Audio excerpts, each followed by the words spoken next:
میں اسلام آباد جانا ہے، اور اس طرح سے ایک دوست کے لیے جو ریٹائر ہوئے ہیں ایک سیمینار انعقاد کیے جا رہے ہیں، تو سب حیران ہوئے.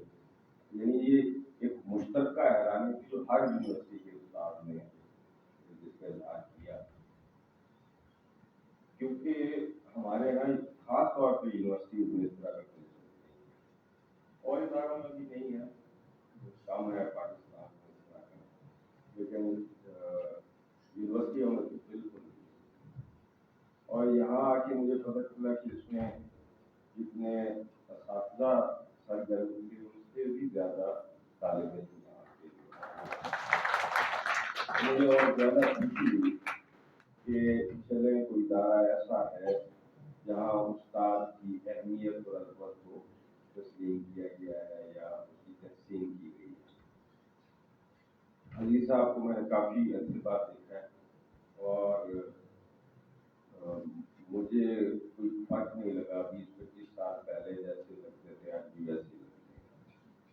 تو مجھے معلوم نہیں کہ انہیں ریٹائر کرنے میں یونیورسٹی سے اجلت ہوئی ہے کہ تاخیر، لیکن بہرحال کچھ ہوا ضرور ہے.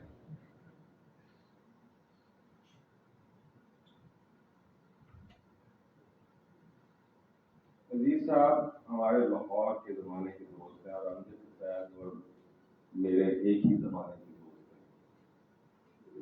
ہمارا تعلق سراج منیر کے ساتھ. سراج منیر کو آپ شاید زیادہ تر لوگ نہیں جانتے. میرے بہت پڑھے لکھے اساتذہ اور بہت پاکستان اور پاکستان سے باہر میں بے شمار سینکڑوں اہل علم و ادب کو جانتا ہوں. میں نے اپنی زندگی میں سراج منیر سے زیادہ پڑھا لکھا آدمی نہیں دیکھا، اور صرف پڑھے لکھے ہی نہیں تھے، انتہائی تخلیقی شخصیت کے مالک تھے. خود وہ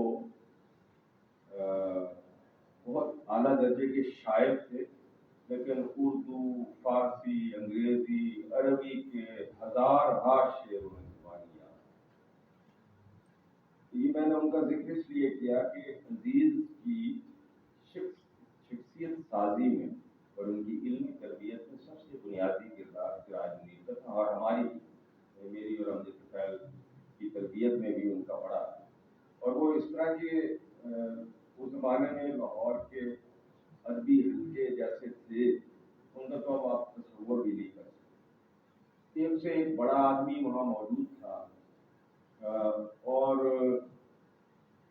حلقہ ارباب ذوق اور دیگر جو ادبی حلقے تھے ان کی گفتگو سے سیکھنے کا ایک ایسا چشمہ جاری تھا جس کا آج کوئی تصور نہیں ہے. مجھے کہیں نظر ہی نہیں آتی ایسی کوئی علمی ادبی مجلس جہاں اس طرح کے لوگ موجود ہوتے. خود ان کے اس ادارے میں سے یہ منسلک تھے، یعنی ادارہ ثقافت اسلامیہ جہاں کے ڈائریکٹر سراج منیر صاحب تھے.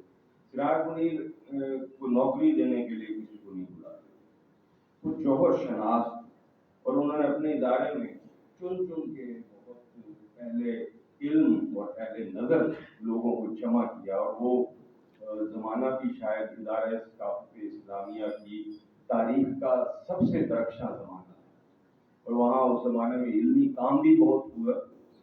اور یہ وہ زمانہ تھا جب ادارہ ثقافت اسلامیہ لاہور کا سب سے بڑا علمی مرکز تھا.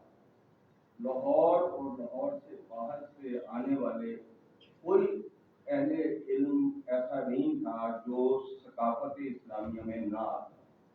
تو سارا دن وہاں مختلف علوم کے حوالے سے بہت بڑے نام جو جیسے انتظار حسین وہاں پہنچ جایا کرتے تھے، شہزاد احمد وہاں پہنچ جایا کرتے تھے، اس طرح اور بے شمار ادیب تھے اور اہل علم تھے جو یعنی تواتر سے ثقافت اسلامیہ جایا کرتے تھے. اور سراج منیر کا جو دفتر تھا وہ ایک بہت کمال درجے کا علمی مرکز بنا ہوا تھا.